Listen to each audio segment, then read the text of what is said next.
So now let's see how we can work around with minimum noise effect inside of Corel Draw.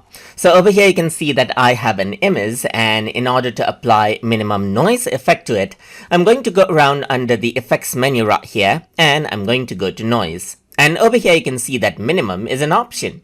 So once you go ahead and do that, what it actually does is it takes the dark pixels, and then you can go ahead and change around the radius of the pixel right here, just like this. So that is how you can go ahead and change around the minimum noise right here, just like this. And you can see that it expands out those particular noises right here as I change around the radius, just like this.